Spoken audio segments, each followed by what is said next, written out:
প্রিয় দর্শক, আমাদের আজ দুপুরের অতিথি ডিফারেন্ট টাচ ব্যান্ডের ভোকালিস্ট মেজবা রহমান। শুভ দুপুর ভাইয়া। শুভ দুপুর। কেমন আছেন? ভালো আছি। সবকিছু মিলিয়ে কেমন চলছে জীবন বলেন? ভালো চলছে। সত্যি কথা, আমি একটু যথেষ্ট নির্ভর মনে করি নিজেকে, এবং এটা যদি নিজের একটা ব্যাপার আর কি, নিজেকে যদি সেভাবে মানিয়ে নিতে পারি তো সেটাই মানুষের জন্য আমি মনে করি যে যতই সুখ খোঁজার চেষ্টা করি সেটা হবে না। না, যদি নিজেকে যদি প্রমোদ দিতে পারি যে না আমি সুখী, তাহলে ওইটাই হবে সুখ আর কি। তো ভালো আছি, আমি বলবো যে খুবই ভালো আছি, শুধু ভালো না। ভীষণ ভালো লাগছে ভাই আজকে আপনাকে পেয়ে। অনেকদিন পর আমরা আপনাকে আজকে পেলাম। গান তো শুনবোই, তার আগে একটু জানি যে গান ছাড়া অন্যান্য সময়গুলোতে আসলে কিভাবে কাটানো হয় বা কি কি করা হচ্ছে এখন? অন্যান্য সময়গুলো আমি খুব ফ্যামিলিয়ার আর কি। আমি যদি কোনো আমার যদি ব্যান্ডের প্র্যাকটিস অথবা কোনো শোজ আর কি, স্টেজ শোজ মানে শেষ টেস হলেই আমি মোটামুটি বাসায় চলে আসি। আচ্ছা, বাসায় ফ্যামিলির সাথেই আমি সময় কাটাই।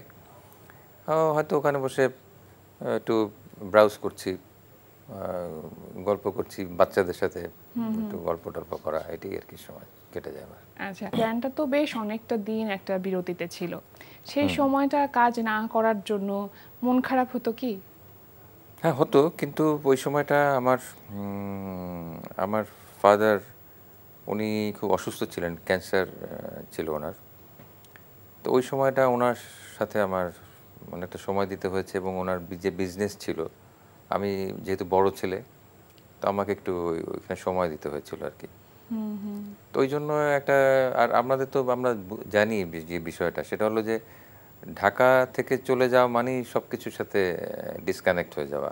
কারণ বাংলাদেশের এই একটাই ব্যাপার, সব কিছুই ঢাকার মধ্যে আর কি। অন্যান্য দেশে কিন্তু কালচারাল যে অ্যাক্টিভিটিসগুলা, টিভি মিডিয়াগুলা অন্যান্য ডিস্ট্রিক্ট বা জেলাতেও থাকে, কিন্তু বাংলাদেশে সব কিছু ঢাকার মধ্যে, ঢাকামুখী, হ্যাঁ, এটা ঢাকা একটা বড় কেন্দ্রিক। সমস্যা। আর ঢাকা বর্তমান কেন্দ্রিক। সময়ের কাজগুলো নিয়ে কি ভাবছেন বা কি কি কাজ করা হচ্ছে ডিফারেন্ট টাচ নিয়ে এখন? আমাদের স্টেজ শোজ হচ্ছে, এটা একটা বিষয়। আর নতুন গান কিছু করেছি, কিছু কিছু। এখন তো সেই অ্যালবামের ট্রেন্ডটা নেই যে আগে অ্যালবাম বের করতাম। কিছু কিছু গান মানে বিভিন্ন চ্যানেলগুলোতে আমরা ইন্ট্রোডিউস করছি। আবার আরও কিছু নতুন গান টানও, এগুলো এই নতুন গান করছি, আবার লঞ্চ করছি, এরকমই হচ্ছে আর কি। হ্যাঁ, নতুন একটা গান আমি যদিও দু একটা চ্যানেলে করেছি, কিন্তু এই গানটা আবার একটু দেখলাম যে আর একটু মডিফাইড করে আবার করা যায় কিনা, সেটা করে এখন দেখলাম যে ভালো হয়েছে। ওইটা কম্পোজিশন অলমোস্ট ডান। ওইটা দেখি, ওই গানটা প্ল্যান আছে যে ভিজুয়াল একটা করে আমরা আচ্ছা, মানে মিউজিক ভিডিও আকারে রিলিজ করা। আচ্ছা, আসলে আপনাদের মতন মানুষদের সাথে কথা বলতে গেলে পেছনের দিনগুলোর কথা না ঘুরে ফিরে আসলে চলেই আসে। সেই যে ডিফারেন্ট আছে সেই সময়টা, আমরা যদি বলি 90-এর দশকের একেবারে শুরুর দিকে, যখন আপনারা এই গ্রুপটা ফর্ম করেন খুলনায়, তখন তো একটা অন্যরকম পরিবেশ ছিল, বা বলা যেতে পারে ব্যান্ড গানের জয় জয়কার ছিল।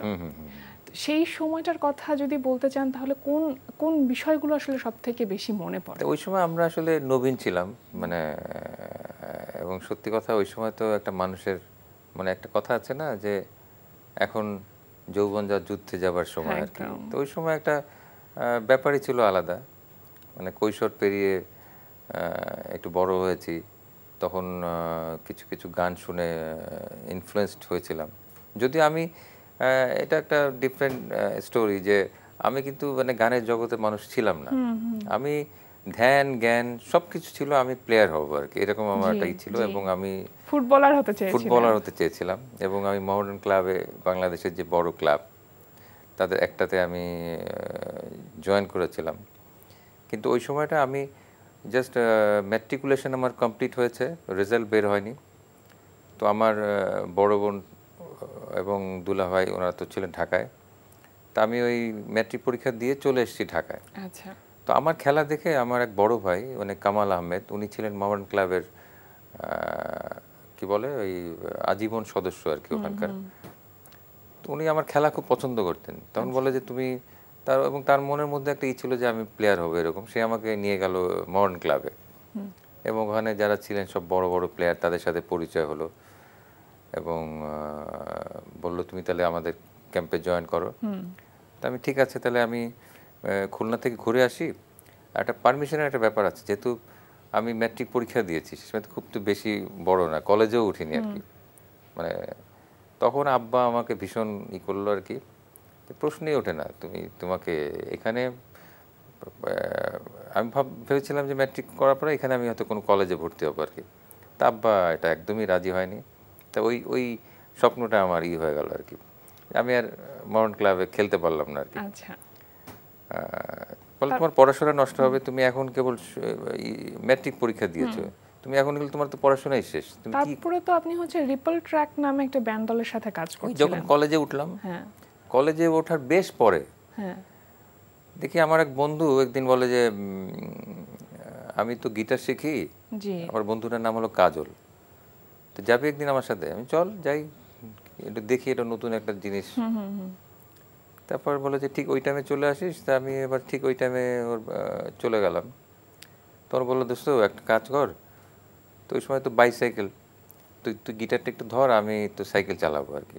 তখন আমি একটু ফাজলামো করে বললাম তুই কি আমার ক্যারিয়ার হিসেবে এই প্ল্যানটা করছিস নাকি?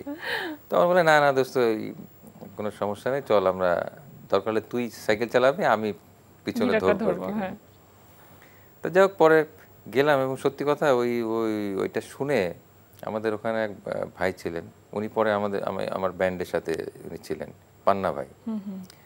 ওনার গিটার শুনে আমি মুগ্ধ হয়ে যাই, সত্যি কথা এতটাই ইনফ্লুয়েন্সড হই যে আমারও ইচ্ছা হয় যে আমি একটু শিখবো গিটার, কিছু একটা করতে হবে। মানে খেলাধুলা করতে পারছি না, বাবার ভীষণ স্ট্রিক্ট প্রিন্সিপাল, সে খেলাধুলা আমাকে মানে না, যে তুমি খেলাধুলা করলে তোমার পড়াশোনা নষ্ট হবে। আচ্ছা, তারপরে আমি আবার ঢাকায় এসে আমার বড় বোনের কাছেই আবদার করি। আব্বা তো যেহেতু এগুলা কোনোটা, আব্বা তো মিউজিকটা আরও অপছন্দ করে, মানে খেলাধুলা তো পরে সে বলেছে যে ও তো খেলাধুলাটাই ভালো ছিল, ও কেন এর ভিতরে গেল, কারণ তার মিউজিক সম্পর্কে তার খুব একটা ভালো ধারণা ছিল না আর কি। ডিফারেন্ট টাচ যখন সবার মাঝে মানে এই এত জনপ্রিয় গানগুলো ছড়িয়ে দেওয়া শুরু করলো বা এত জনপ্রিয়তা পেল, আগে তো আসলে এত ভাবেননি যে এটা এত বেশি শ্রোতা দর্শক প্রিয়তা পেতে পারে। যখন শুরু হলো তখন ওই সময়টা কেমন ছিল, বা তখন আপনাদের মধ্যে কি ভাবনা কাজ করেছে? ভাবনা কাজ করলো, মানে ওই সময়টা তো মানে খুব গণ আন্দোলন চলছে আর কি, 90 সময়। তো রেকর্ডিং শেষ হয়ে যাওয়ার পরে খুলনায় যাব, সেই হরতাল, আচ্ছা, যেতে পারছি না আর কি। তখন নদীপথে আমরা স্টিমারে করে খুলনাতে যাওয়ার প্ল্যান করলাম।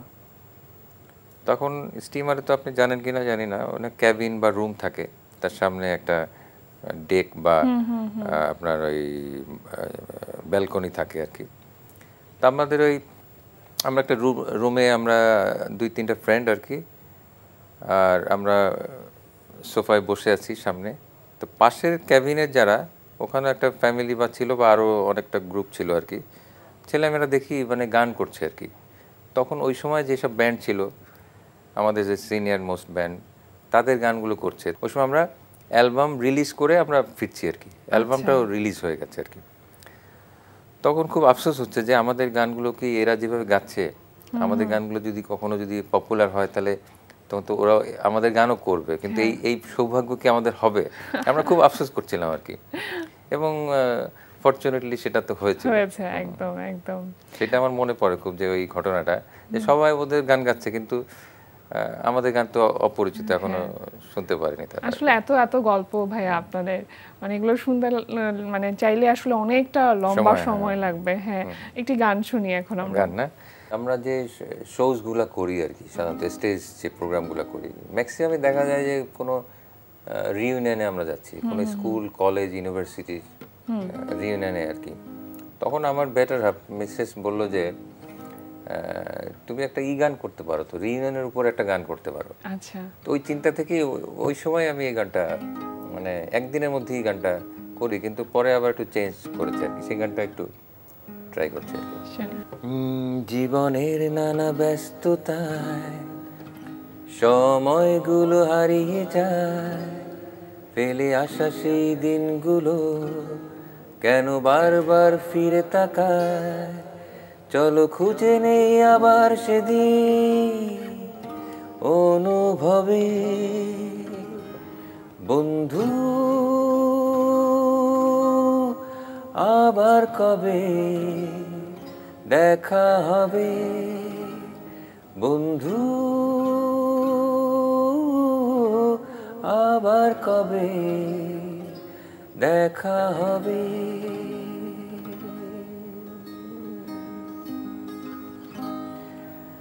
এটা করিনি, অন্তরটা করিনি, জাস্ট মুখটা শোনালাম আর কি।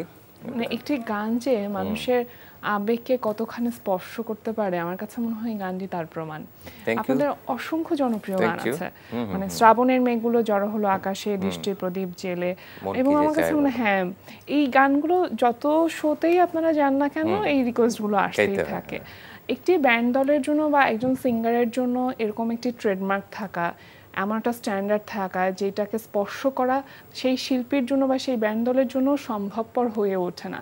এটা কি সৌভাগ্য, নাকি কিছু কিছু জায়গা থেকে আসলে মনে হয় যে না একটু পিছিয়ে যাচ্ছে, নিজের কাছেই নিজে আসলে যখন কম্পিটিটর? আমাদের অ্যালবামটা ফার্স্ট যখন মানে মাচ পিপলের কাছে চলে যায়, এত মানে বেশি চলে যায়, ওটাকে মানে মানে বিট করা পরেরগুলো খুব কঠিন হয়ে পড়ে আর কি, সত্যি কথা এটা। আমরা কিন্তু এরপরে অনেক ভালো গান করেছি, কিন্তু ওইটাকে করা যায়নি, এক্সিট করা যায়নি, সত্যি কথা। তো এটা মানুষের মনের মধ্যে যখন চলে যায় আসলে ওটাকে অনেক সময় হয় না এই জিনিসটা।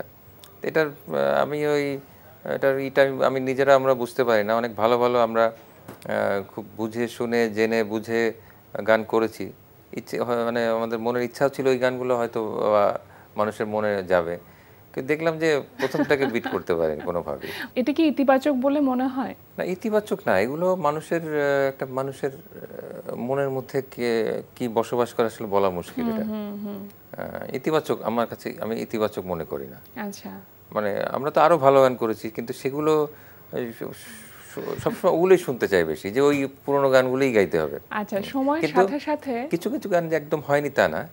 আমি এর পরে কিছু গান করেছি, একটা বাবাকে নিয়ে একটা গান করেছি, ওই গানটা মাচ পিপল খুব নিয়েছে আর কি। তো আমার হয়তো ইচ্ছা আছে যে আরো কিছু গান করব, এগুলো আমার মনে হয় ভালো লাগবে মানুষের আর কি।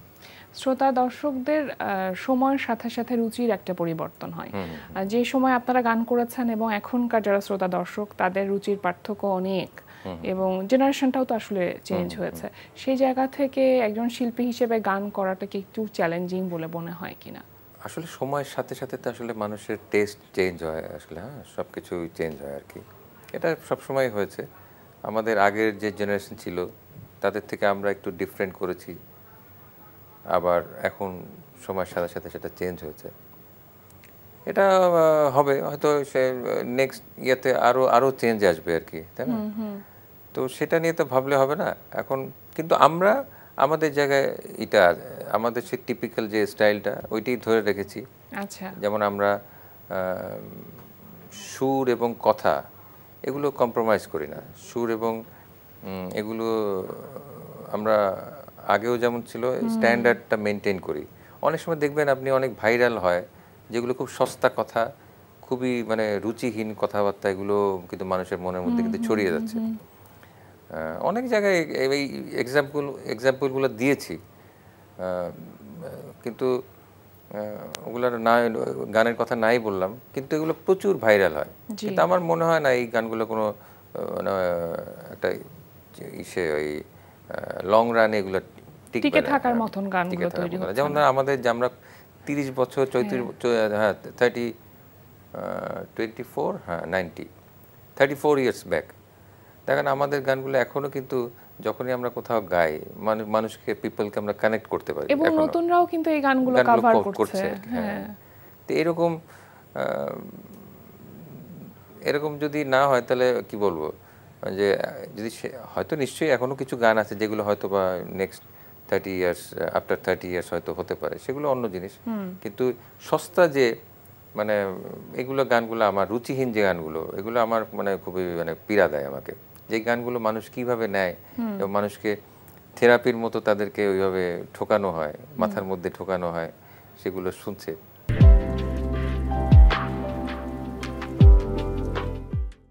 একটা সময় তো ব্যান্ড দল মানেই আসলে নতুনদের মধ্যে একটা প্রবণতা ছিল, আপনাদেরকে দেখে অনুপ্রাণিত হয়ে অনেক নতুনরা ব্যান্ড দল খুলেছে।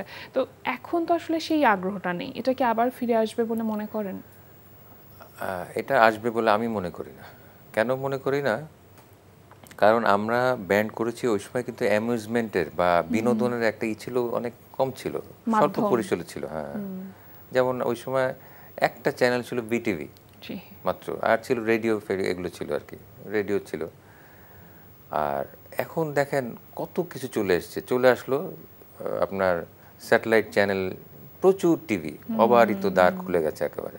এরপরে দেখেন এখন টিভিটাও এখন আমার মনে হয় পিছনে চলে যাচ্ছে আস্তে আস্তে। এত বেশি অনলাইন, এই যে যোগাযোগ, এই যে সোশ্যাল মিডিয়া, এত কিছু এসছে, মানুষের অ্যামেজমেন্টের অভাব নাই। এখন সবাই মিলে 4-5 জন বন্ধু মিলে বা 10 জন মিলে একটা কিছু করবে, সেই সুযোগটাই নেই। এখন সবার হাতে চলে গেছে কি, সবাই মনে হয় যেন ওই একটা জায়গায় কেন্দ্রীভূত হয়ে গেছে, সবাই ওই টিভিতে। এরপরে আবার কি আসে বলা মুশকিল। সেই জিনিসটা আমার মনে হয় না আর সেই ফিরে আসার সুযোগটা আছে আমার কাছে মনে হয় না। জি ভাইয়া, কথা বলতে তো অনেক ভালো লাগছিল, কিন্তু একদম শেষ পর্যায়ে আমরা চলে এসেছি। হ্যাঁ, একদম শেষ পর্যায়ে আপনার কণ্ঠে সেই বিখ্যাত গানটি শুনতে চাই আরো একবার। নিশ্চয়ই। আজ কেন মন উদাসী হয়ে দূর জানাই চাই হারাতে, শ্রাবণের মেঘগুলো জড়ো হলো আকাশে, অঝরে নামবে বুঝি শ্রাবণী ঝরাই। শ্রাবণের মেঘগুলো জড়ো হলো আকাশে, অঝরে নামবে বুঝি শ্রাবণী ঝরাই। আজ কেন মন উদাসী হয়ে দূর জানাই চাই হারাতে, কবিতার বই সবে খুলেছি, ইমেল হাওয়ায় মন ভিজেছে, জানালার পাশে চাপা মাধবী, বাগান বিলাসী হেনা দুলেছে। আজ কেন মন উদাসী হয়ে দূর জানাই চাই হারাতে,